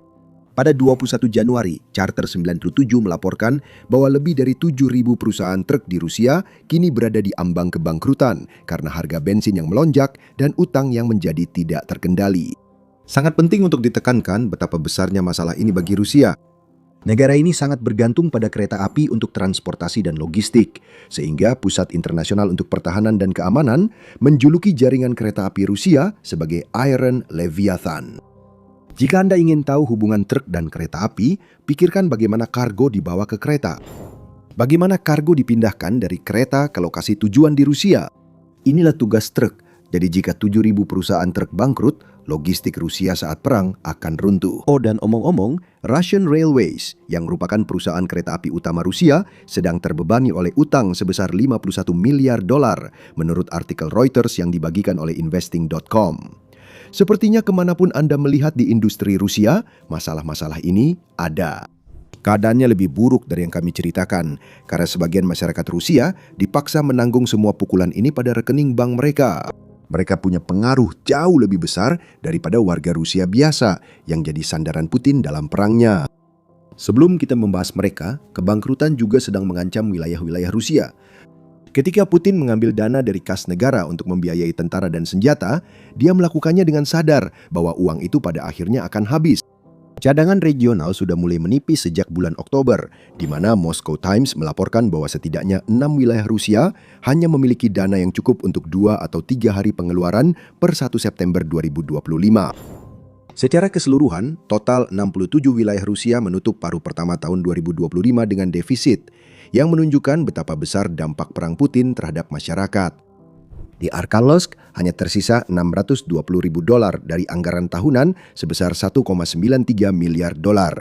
Volgograd hanya tersisa $1,24 juta dari anggaran $2,43 miliar. Beberapa wilayah juga menghadapi awal musim dingin dengan hampir tanpa dana. Kremlin jelas tidak akan merasakannya. Namun penduduk di wilayah tersebut akan melihat layanan darurat yang nyaris tidak berfungsi, kemungkinan PHK massal pegawai pemerintah, serta penurunan besar anggaran pendidikan. Semua yang membutuhkan dana publik akan terdampak, sehingga semua penerima manfaat pengeluaran publik, yakni mereka semua, juga akan merasakan dampaknya. Situasi di banyak wilayah ini tidak akan membaik pada tahun 2026. Pada 11 Januari, RBC Ukraina melaporkan wilayah Astrakhan diperkirakan mengalami penurunan produk regional bruto 2,1%. Wilayah Rusia lainnya seperti Belgorod dan Kursk telah menjadi wilayah garis depan. Kedua wilayah yang dulu berdagang dengan Ukraina kini harus bergantung pada subsidi pemerintah dari anggaran federal yang tiap tahun makin menipis.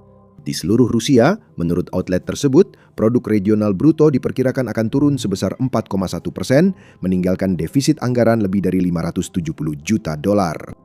Rusia kini menghadapi bahaya keuangan di mana-mana. Dan semua masalah ekonomi ini sedang memengaruhi sekelompok orang tertentu yang sebaiknya tidak dibuat marah oleh Putin.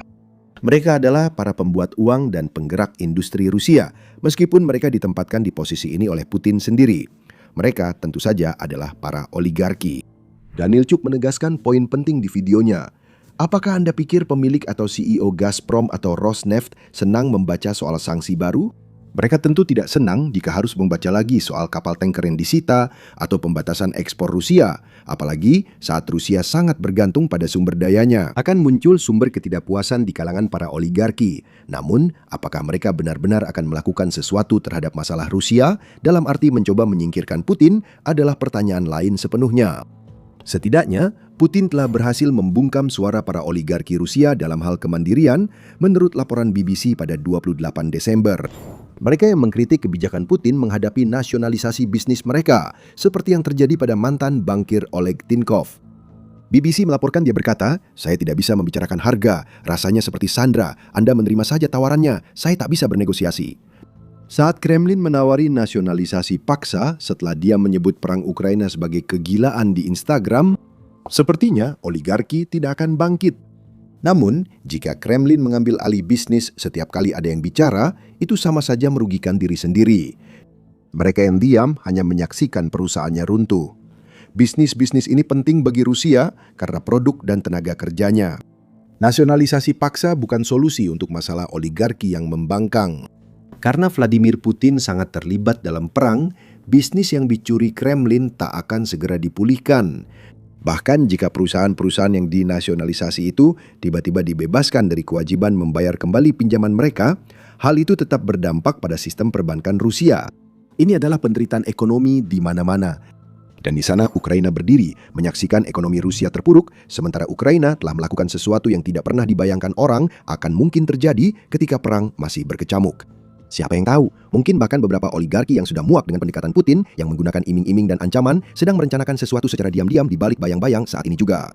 Keruntuhan bisa terjadi paling cepat musim dingin ini, bukan hanya karena ekonomi Rusia memburuk, tetapi juga karena Putin kehilangan bantuan internasional saat Rusia masuk krisis keuangan. Vladimir Putin memiliki banyak masalah. Perangnya di Ukraina berlangsung jauh lebih lama dari yang ia perkirakan.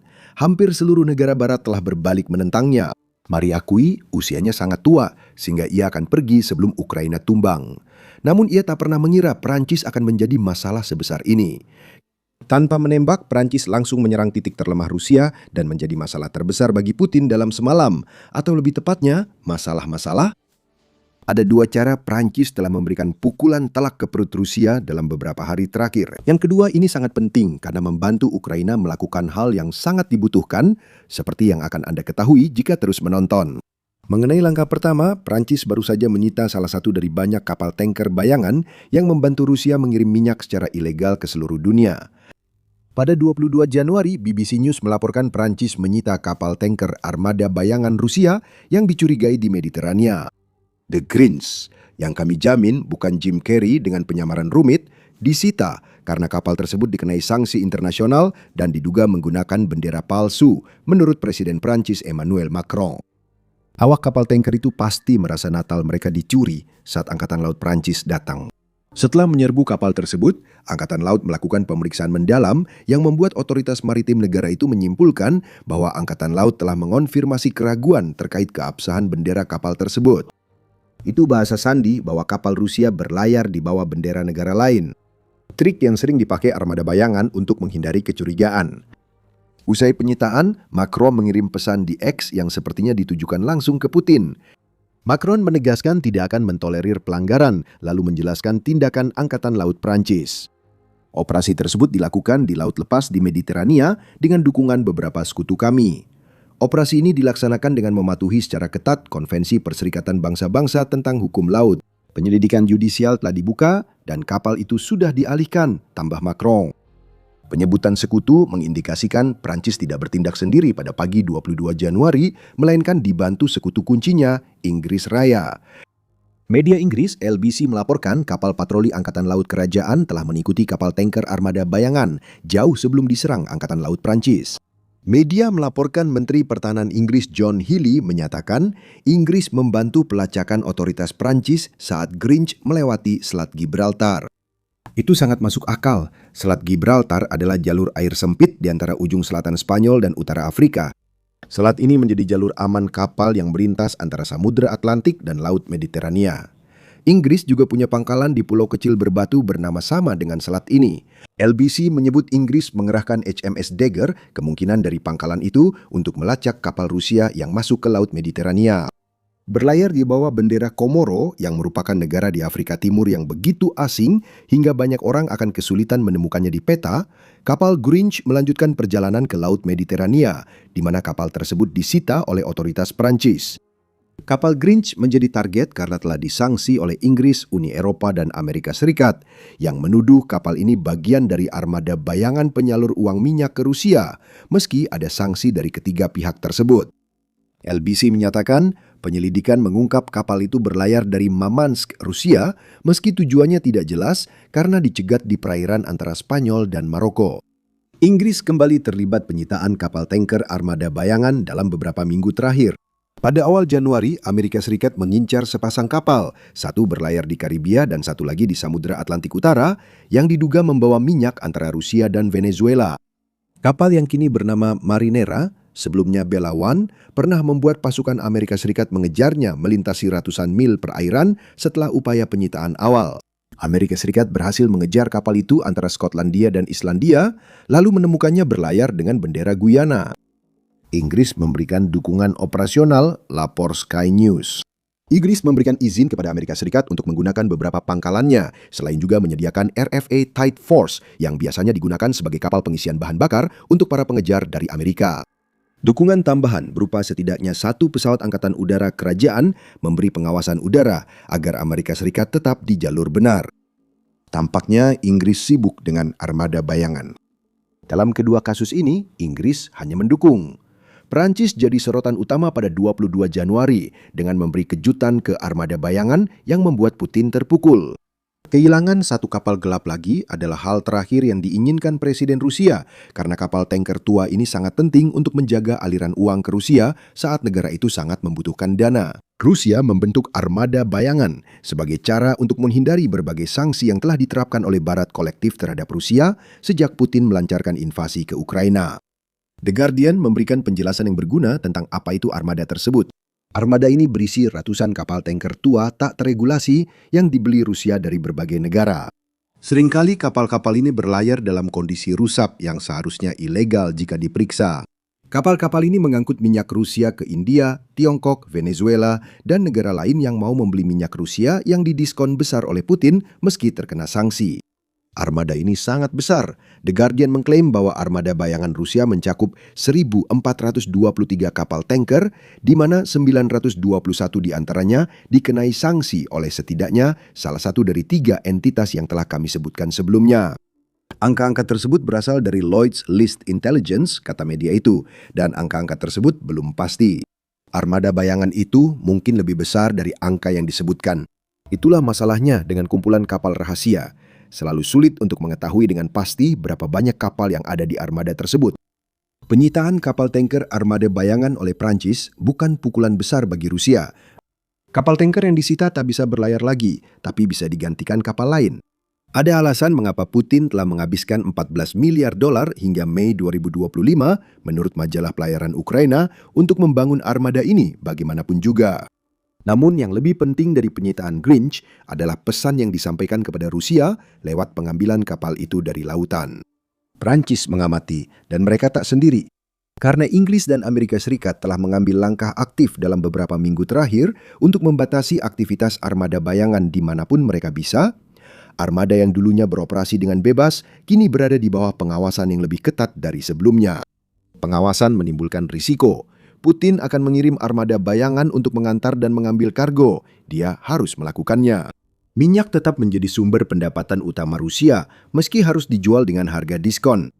Dengan defisit anggaran tinggi, tanpa akses kredit internasional, dan cadangan devisa diblokir, Rusia sangat membutuhkan berbagai sumber pendapatan, dan minyak adalah salah satu yang terbesar.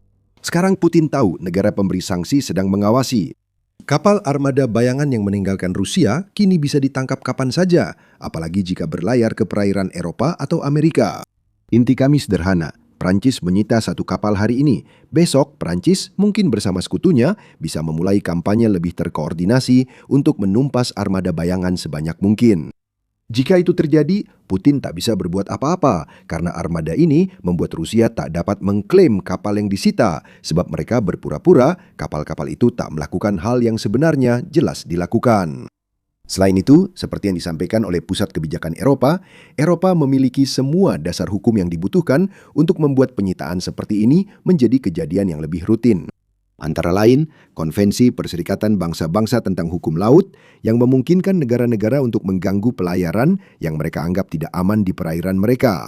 Karena hukum Marpol dan SOLAS memungkinkan penahanan kapal yang tak memenuhi standar keselamatan, Rusia tak punya dasar hukum membela diri meski mencoba merebut kembali kapal yang disita. Sedikit catatan tambahan, Anda sedang menonton The Military Show. Jika Anda belum berlangganan saluran ini, sekarang adalah waktu yang tepat untuk melakukannya. Setelah itu, segera kembali karena kita akan membahas topik yang sudah disebutkan di awal video. Tembakan kedua Prancis mengenai bagian vital Rusia. Sementara penangkapan kapal armada bayangan selalu menjadi berita besar, terutama bagi Ukraina karena mereka sedang terlibat dalam perang yang menguras tenaga di mana jalan menuju kemenangan tampaknya bergantung pada kemampuan Ukraina untuk bertahan lebih lama dari Rusia secara finansial dan militer. Pengungkapan kedua adalah yang paling besar. Pengungkapan itu adalah bahwa Prancis secara resmi telah melampaui Amerika Serikat untuk menjadi penyedia intelijen militer terbesar bagi Ukraina. Pada 16 Januari, kurang dari seminggu sebelum penyitaan kapal Grinch, Business Insider melaporkan Emmanuel Macron memperingatkan Rusia bahwa Prancis kini memberi 2/3 intelijen yang digunakan Ukraina dalam perang dengan Rusia. Kami mengetahui berita ini saat pidato tahun baru Macron kepada militer Prancis, di mana dia berkata, setahun lalu Ukraina sangat bergantung pada intelijen Amerika, kini 2/3-nya disediakan Prancis. Pengungkapan itu sangat penting untuk membantu Ukraina lepas dari AS Serikat, apalagi saat belum jelas seberapa banyak intelijen yang Amerika berikan ke Ukraina. Tetap bersama kami sampai akhir karena kami akan membahas lebih dalam tentang topik khusus itu dan mengapa hal itu sangat penting bagi Ukraina. Business Insider menyebut Prancis sebagai mitra intelijen dominan, sejalan dengan upayanya menjadi pemimpin militer Eropa, sementara pemerintahan Trump mendorong Eropa lebih bertanggung jawab atas pertahanannya. Dalam laporannya soal komentar Macron, Kiev Independent menjelaskan pentingnya intelijen bagi Ukraina terlepas dari sumbernya. Setiap informasi yang diperoleh Ukraina sangat penting.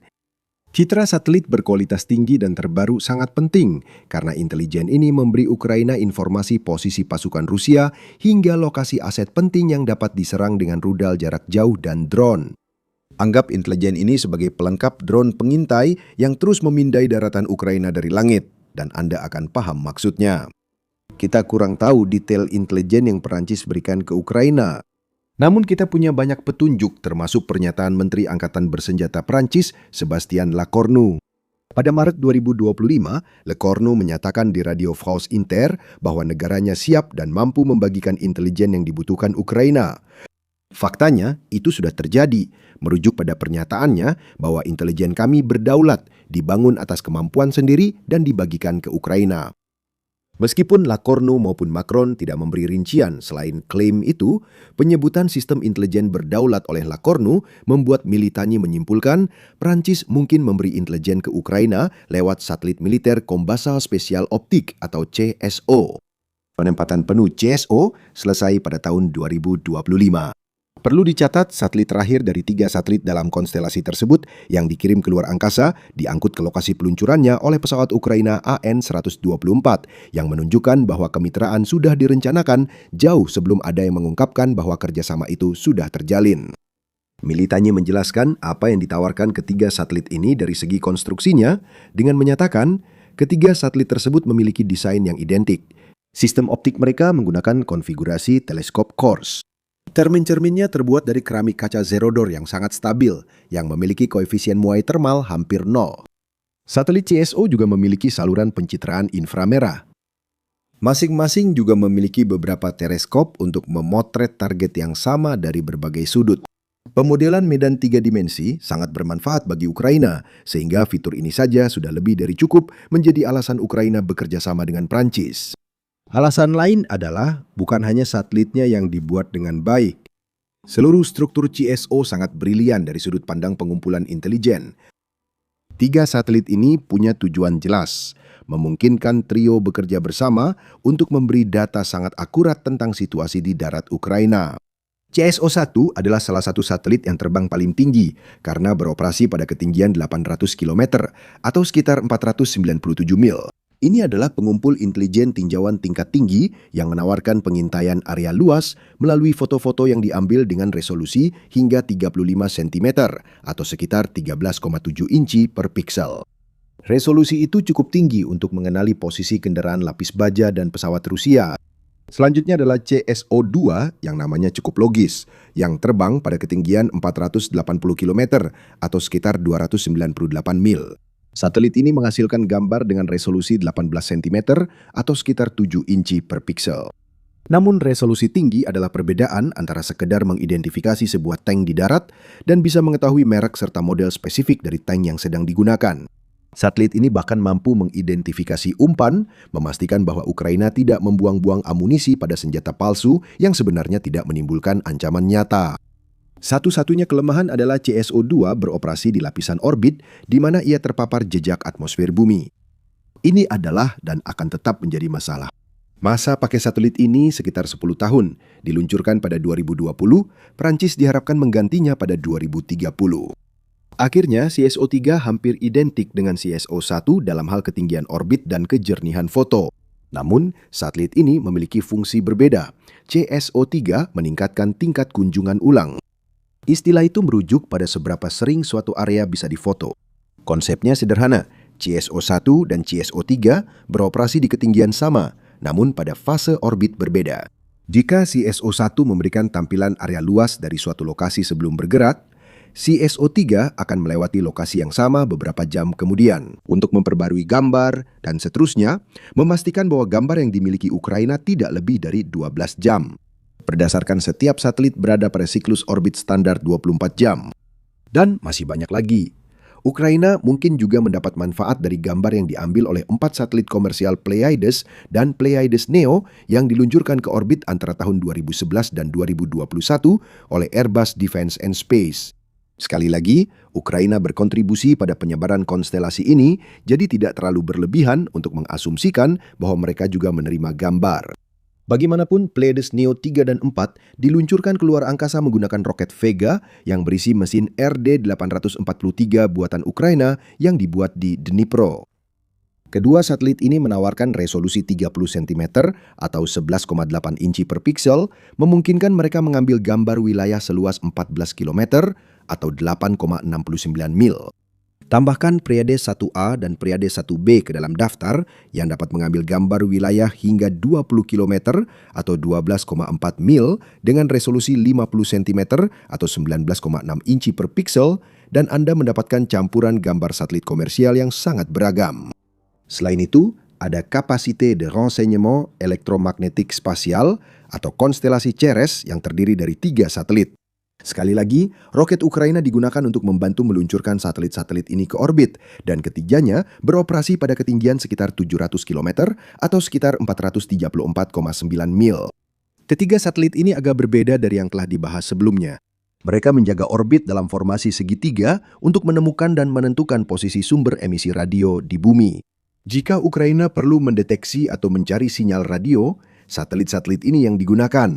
Namun, satelit tersebut memiliki keterbatasan untuk Ukraina. Tidak ada yang tampak berfungsi sebagai sistem peringatan dini peluncuran rudal balistik Rusia. Masalah ini dialami seluruh Eropa. Prancis pun tak mengoperasikan satelit radar, meski mereka menerima citra dari Italia dan Jerman yang seharusnya bisa dikirim ke Ukraina.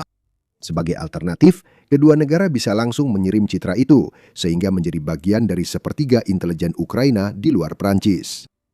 Kami baru saja menyampaikan banyak informasi teknis kepada Anda. Tarik napas dalam-dalam, karena kita akan membahas lagi mengapa intelijen Prancis sangat penting bagi Ukraina dalam upaya melepaskan ketergantungan Ukraina pada Amerika Serikat. Ukraina tak pernah yakin pemerintahan Trump akan memberi intelijen yang dibutuhkan. Jika perjalanan naik turun yang dialami Ukraina dengan Amerika Serikat pada tahun 2025 mengajarkan kita sesuatu, itu adalah bahwa hubungan antara kedua negara bisa berubah dengan sangat cepat, seringkali tergantung pada seberapa baik pembicaraan damai dengan Rusia berjalan. Pada 5 Maret 2025, Penasihat Keamanan Nasional Amerika Serikat Mike Waltz mengkonfirmasi bahwa Amerika telah menghentikan sementara pembagian intelijen militer dengan Ukraina setelah pertemuan yang membawa bencana di Gedung Putih antara Presiden Amerika Serikat Donald Trump dan Presiden Ukraina Volodymyr Zelensky. Kiev Independent mencatat Trump mengancam akan memutus Ukraina lagi jika negara itu menolak rencana perdamaian buruk yang membuatnya menyerahkan wilayah penting ke Rusia, meski akses segera dipulihkan. Masih belum jelas berapa banyak intelijen yang Amerika Serikat bagikan ke Ukraina. AS memang membagikan intelijen, namun apakah pemerintahan Trump memberi informasi ke Ukraina setingkat pemerintahan Joe Biden masih diperdebatkan.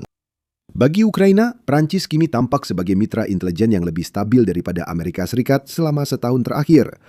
Itu saja sudah menjadi masalah besar bagi Putin. Dia kemungkinan besar tidak akan percaya bahwa dia bisa memanipulasi Macron dengan cara yang sama seperti dia mencoba memanipulasi Trump.